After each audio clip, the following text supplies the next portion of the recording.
Thank you, Isabel and Regine, for your brilliant idea that we should honor George by evoking what we each learned from seeing him at work.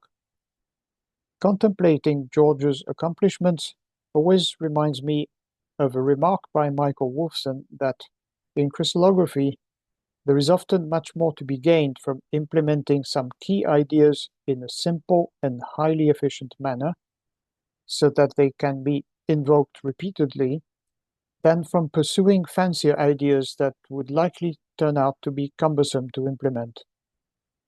An example that is still vivid in my memory is the way in which the fancy method of direct phasing by maximum entropy extrapolation combined with likelihood ranking that I proposed in 1984 and implemented in the early 90s with Chris Gilmore in the MICE program never had the slightest chance of matching the speed of Shellex's combined use of the tangent formula, negative quartet, and phase annealing.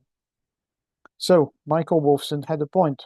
Tangent expansion, dual space recycling, and random emit maps were great examples of key ideas implemented by George in highly efficient forms and combined to great effect.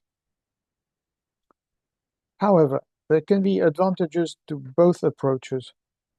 Unlike the combination of domain-specific tools deployed in Shellex, the method implemented in MICE had the merit of transparently displaying its generic Bayesian nature as a quantitative evaluation of phase hypotheses in terms of their posterior probabilities through their ability to predict trends in data they had not seen. This not only paved the way for maximum likelihood structure refinement, but also caught the eye of Axel Brunger and prompted him to propose the R3 criterion.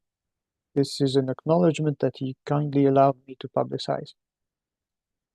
In a similar vein, while ShellXD was the go-to program for solving the hundreds of anomalous scatterer substructures needed for the de novo determination of as many protein structures as at the JCSG, these substructures were then typically used as input to the fancier SHARP program that did use complicated probability distributions to produce the final phases and maps.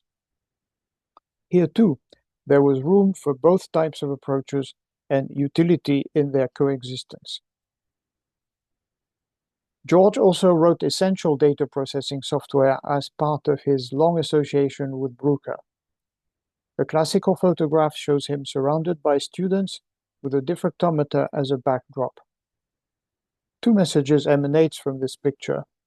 Firstly, the strong emphasis he always placed on the importance of data well collected and well processed. These same concerns have been a major component of my group's efforts, especially over the past 12 years with the development of our data collection workflow. Secondly, how the writing of software can be a lifelong joint venture with its users and its success a joint achievement with them. We are back to the motto that Isabel mentioned this morning, success for all.